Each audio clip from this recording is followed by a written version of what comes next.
അപ്പോൾ നമ്മളിത് നമ്മുടെ യാത്രയുടെ 33ാമത്തെ ദിവസമായ ഇന്ന് കോതമംഗലിൽ നിന്ന് ഇറങ്ങിയിട്ടുണ്ട്. ഇന്ന് ഞാൻ പോകുന്ന എൻ്റെ സ്വന്തം സ്ഥലമായ കൂത്താട്ടോളത്തേക്കാണ്.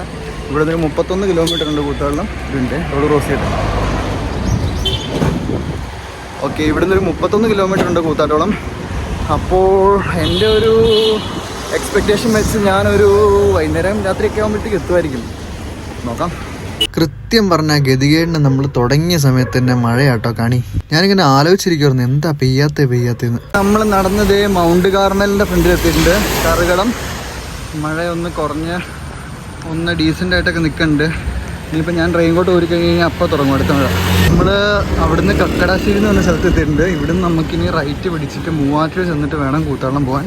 ആ ചേട്ടൻ്റെ വണ്ടി പകുതിക്ക് വെച്ച് പോയി ടയറൊക്കെ ഊരിണ്ട്. പുള്ളി അത് കണക്ട് ചെയ്യാനായിട്ട് ഇത് പിക്കപ്പ് സൈഡിലേക്ക് നൈസായിട്ട് കയറ്റുന്നുണ്ട്. കഷ്ടകാലാട്ടോ, കാരണം മഴ നമുക്ക് കണ്ടിന്യൂസ് ആയിട്ട് പണി തന്നുകൊണ്ടിരിക്കുവാണേ. റെയിൻകോട്ട് ഇടുക ഊരി വയ്ക്കുക, റെയിൻകോട്ട് ഇടുക ഊരി വയ്ക്കുക, ഇത് തന്നെ കേട്ടോ നമ്മുടെ അവസ്ഥ പറഞ്ഞിട്ട്. നമ്മളിതേ മൂവാറ്റുപുഴ എത്തിയിട്ടുണ്ട്. ഇവിടുത്തെ ചാലിക്കടവ് പാലമാണ് ഈ കയറാൻ പോകുന്നത്. അതിൻ്റെ കൂട്ടത്തിൽ തന്നെ എനിക്ക് ചെറിയ പണി കിട്ടിയിട്ടുണ്ട്. അപ്പോൾ നിങ്ങൾ ആലോചിക്കുക എന്താ എനിക്ക് കിട്ടിയ പണിയാണ്. പന്ന വഴിക്ക് അത് നൈസായിട്ടങ്ങ് പൊട്ടി. ഞാനിപ്പം നിൽക്കുന്നത് നമ്മുടെ മൂവാറ്റുപുഴയിലാണ്. ഈ താഴത്തോടെ ഒഴുകി പോണ തൊടുപുഴയാറാണ്. ഈ മൂവാറ്റുപുഴ എന്ന് പറയുന്നത് 3 പുഴകൾ സംഗമിച്ചുണ്ടാവുന്നതാണ്. അതിലൊന്ന് കോതയാറ്, 2 തൊടുപുഴയാറ്, പിന്നെ മൂന്നാമത്തെ ഏതായിരുന്നു കോതയാറ്, കാളിയാറ്, തൊടുപുഴയാറ്. ഈ 3 ആറുകളും സംഗമിച്ചുണ്ടാകുന്ന പുഴയാണ് മൂവാറ്റുപുഴയാറ്. അപ്പം നമ്മളങ്ങനെ മൂവാറ്റുപുഴയിൽ നിന്ന് നേരെ നടന്നുകൊണ്ടിരിക്കുകയാണ്. പണ്ടപ്പള്ളി റൂട്ട് പിടിച്ചാട്ടോ നമ്മൾ പോണേ. ഒരു സംഭവം ഉണ്ടായേ, ഞാനിങ്ങനെ പാട്ടൊക്കെ കേട്ട് നമ്മുടെ ആരക്കുഴ റൂട്ട് പിടിച്ച് നേരെ പൊക്കോണ്ടിരിക്കുകയാണ് പണ്ടപ്പള്ളിക്ക്. അപ്പോൾ അങ്ങനെ പൊക്കോണ്ടിരിക്കുന്ന ടൈമിൽ പെട്ടെന്ന് ഇത് എല്ലാവരും ഇപ്പോൾ ഞാൻ നടന്നു പോയിക്കൊണ്ടിരിക്കുന്ന ടൈമിൽ എല്ലാവരും ഇങ്ങനെ നോക്കിയിട്ട് പോയി മാപ്പ് കണ്ടിട്ട്. അപ്പോൾ 2 പേര് ബൈക്ക് ഇങ്ങനെ നോക്കിയിട്ട് പോയി. അത് ഞാനിങ്ങനെ നടന്നു വന്നപ്പോഴത്തേക്ക് ഒരു ജംഗ്ഷനിൽ ഇങ്ങനെ ബൈക്ക് ഒതുക്കിയിട്ട് ഇങ്ങനെ എന്നെ നോക്കുന്നുണ്ടായിരുന്നേ. അപ്പോൾ ഞാൻ നോക്കി, സാധാരണ എല്ലാവരും നോക്കണ ആ രീതിയിൽ. എന്നിട്ട് ഞാൻ നടന്നു പോയപ്പോഴത്തേക്ക് അവരെന്നെ പുറകിൽ നിന്ന് വിളിച്ച് ഞാൻ ചെന്നപ്പോഴത്തേക്കും അവർ പറഞ്ഞു ഇങ്ങനെ എങ്ങോട്ടാണ് പോണേ, എന്താ മാപ്പ് ഉണ്ടല്ലോ, എന്താ സംഭവം എന്ന് ചോദിച്ചു. അപ്പോൾ ഞാനിങ്ങനെ പറഞ്ഞു ഞാനിങ്ങനെ ഒരു വാക്കിംഗ് ചലഞ്ചാണ്, അതിനായിട്ട് ഇറങ്ങിയതാണ്, ഇപ്പോൾ ഇന്ന് 500 കിലോമീറ്ററായി എന്നൊക്കെ പറഞ്ഞ് സംസാരിച്ചപ്പോഴത്തേക്ക് അവർ പറഞ്ഞു അവർ മലയാള മനോരമയുടെ റിപ്പോർട്ടേഴ്സാണെന്ന് പറഞ്ഞു. അപ്പം എന്നിട്ട് ഡീറ്റെയിൽസും കാര്യങ്ങളൊക്കെ ചോദിച്ചു, ഫോട്ടോ ഒക്കെ എടുത്തു. അത് കഴിഞ്ഞിട്ട് നമ്മുടെ അവിടെ എൻ്റെ സ്ഥലത്ത്, അതായത് കൂത്താട്ടുകുളത്തുള്ള ലിബിൻ എന്ന് പറഞ്ഞ ചേട്ടൻ, പുള്ളി അവിടുത്തെ റിപ്പോർട്ടറാണ്. പുള്ളിക്ക് എൻ്റെ നമ്പറും കാര്യങ്ങളൊക്കെ അയച്ചു കൊടുത്തു. പുള്ളിയുടെ നമ്പർ എനിക്ക് തന്നു. അപ്പോൾ ഞാൻ ഇനി അവിടെ ചെല്ലുമ്പോഴത്തേക്കും പുള്ളിനെ ഒന്ന് കോൺടാക്ട് ചെയ്യാൻ പറഞ്ഞു തന്നു. അപ്പോൾ ഒരു ന്യൂസ് കൊടുക്കാമെന്നായിട്ട് പറഞ്ഞിട്ടാണ്. അപ്പോൾ പിന്നെ ബാക്കിയുള്ള കുറേ കാര്യങ്ങളൊക്കെ ഇങ്ങനെ ചോദിച്ചറിഞ്ഞു. ഇങ്ങനെ എന്താണ് ഇതിൻ്റെ അവയർനെസ് കാര്യങ്ങൾ, എന്തിനാണ്, ലഹരിക്കെതിരെയാണോ അതോ എന്താണ് സംഭവം എന്നൊക്കെ ചോദിച്ചു. അപ്പോൾ ഞാനും പറഞ്ഞു, കാര്യങ്ങളെല്ലാം പറഞ്ഞു. അത് കഴിഞ്ഞിട്ട് ഇപ്പോൾ അവർ ഫുഡ് കഴിക്കാമെന്ന് പറഞ്ഞ് വിളിച്ചു. ഞാൻ പറഞ്ഞില്ല, നടക്കണം, കാരണം നമുക്കവിടെ എത്തണം. മഴ ഇങ്ങനെ ഇടയ്ക്കിടയ്ക്ക് വരുകയും പോവുകയും ചെയ്യുന്നതുകൊണ്ട് നമുക്ക് ടാസ്ക്കാണ്. അപ്പോൾ അതുകൊണ്ട് ഞാനൊരു ദിവസം ഒരു 2-3 തവണ, ഇപ്പോൾ തന്നെ 3-4 തവണ റെയിൻകോട്ട് മാറിയിട്ടുണ്ട്. അപ്പോൾ എപ്പോഴും ഇടുന്ന ടാസ്ക്കാണ്. അപ്പോൾ അതുകൊണ്ട് മാക്സിമം ഡിസ്റ്റൻസ് നമുക്ക് കവർ ചെയ്യാമെന്നുള്ളതാണ് നമ്മുടെ ലക്ഷ്യം.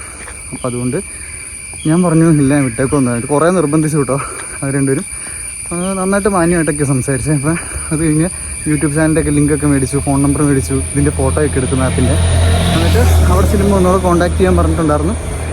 അപ്പോൾ അത് കഴിഞ്ഞ് ഞാൻ പതുക്കെ അങ്ങ് നടന്നു തുടങ്ങി. അങ്ങനെ നമ്മൾ നടന്ന് പണ്ടപ്പള്ളി എത്തിയിട്ടുണ്ട്. ഇവിടുന്ന് റൈറ്റ് എടുത്ത് വേണം നമുക്ക് കൂത്താട്ടം പോകാൻ. ലെഫ്റ്റിലേക്ക് പോയി കഴിഞ്ഞാൽ തൊടുപുഴ, വാഴക്കുളം അങ്ങനെയുള്ള റൂട്ട്. അപ്പോൾ ഇവിടുന്ന് ഇനി കൂത്താളത്തേക്ക് ഒരു 6 കിലോമീറ്റർ സംതിങ് കണ്ടേ ഉള്ളൂ, 6-6.5 എങ്ങാണ്ട്. നമ്മുടെ ഈ റൈറ്റ് സൈഡിൽ കാണുന്നത് പാലക്കുഴ സ്കൂളാണ്.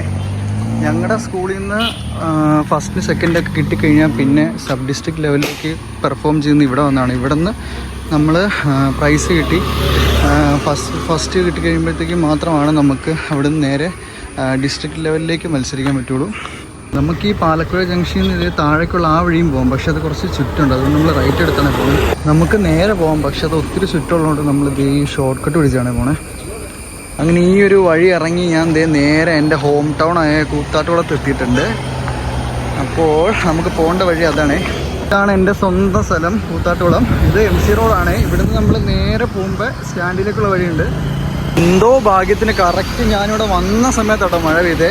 ആ ഗ്യാപ്പിൽ ഞാനൊരു കടയിൽ കയറി മഴ പോകണം വരെ കുറച്ച് കഴിഞ്ഞ് ചായം കുടിച്ചു തന്നു. അത് കഴിഞ്ഞപ്പോഴത്തേക്കും മഴ പോയി. ഞാൻ പതുക്കെ അങ്ങ് ഇറങ്ങി. ജസ്റ്റ് ഒരു 10 മിനിറ്റ് പോലും ഇല്ലായിരുന്നു മഴ. അപ്പോൾ എൻ്റെ ആത്മമിത്രമായ കർണൻ അല്ല കേട്ടോ, ആൽവിൻ എന്നെ കാണാനായിട്ട് എത്തിയിട്ടുണ്ട്. അപ്പോൾ അടുത്തായിട്ട് നമ്മളിനി ഇവിടുന്ന് ഒരു ചായ കുടിച്ചിട്ട് മനോരമയുടെ ഓഫീസിലേക്ക് എത്തിച്ചിട്ടുണ്ട്. അപ്പോൾ ഇവിടുത്തെ എഡിറ്ററായിട്ടുള്ള ലിബിൻ ചേട്ടനായിരുന്നു നേരത്തെ നമ്മളോട് കോൺടാക്ട് ചെയ്തിട്ട് കൂത്താടിൽ എത്തുമ്പോഴത്തേക്കും വരാൻ പറഞ്ഞത് ഓഫീസിലേക്ക്. അപ്പോൾ ആദ്യമായിട്ട് മനോരമയെന്ന് വിളിച്ചതിൻ്റെ ഒരു എക്സൈറ്റ്മെന്റും കാര്യങ്ങളൊക്കെ ഉണ്ട്. കാരണം നമ്മളിങ്ങനെ മുമ്പ് ഇങ്ങനെ ഒന്നും ചെയ്തിട്ടില്ലല്ലോ. ചെയ്യാത്ത കാര്യങ്ങളൊക്കെ ചെയ്യുമ്പോൾ നമുക്കൊരു എക്സൈറ്റ്മെന്റും കാര്യങ്ങളൊക്കെ ഓട്ടോമാറ്റിക്കലി വരുമല്ലോ, സ്വാഭാവികം. പക്ഷെ നമ്മളങ്ങനെ ഇതൊന്നും പ്രതീക്ഷിച്ചല്ല കേട്ടോ ഇറങ്ങിയത്. നമ്മളൊരു ഒറ്റ മൈൻഡിലും ഇറങ്ങി, സംഭവിക്കാനുള്ളതൊക്കെ അതിൻ്റെ വഴിക്കും സംഭവിക്കും. ദേ നടന്നു പോകണം ലിബിൻ ചേട്ടൻ. അപ്പം നമ്മളങ്ങനെ റിപ്പോർട്ടും കാര്യങ്ങളൊക്കെ കൊടുത്തിട്ട് തിരിച്ച് പോകാനായിട്ട് ഇറങ്ങുവാണേ. ഇനി വീട്ടിൽ പോയിട്ട് സുഖമായിട്ടൊന്ന് കിടക്കണം.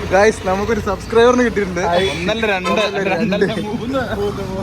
അപ്പം ഇതാണ് ഞങ്ങൾ സ്വൈര്യവിഹാരം നടത്തുന്ന ഞങ്ങളുടെ സ്വന്തം സ്ഥലം. ഇവിടെ എത്തിക്കഴിയുമ്പോൾ ഒരു വല്ലാത്ത കോൺഫിഡൻസ് ആണ്.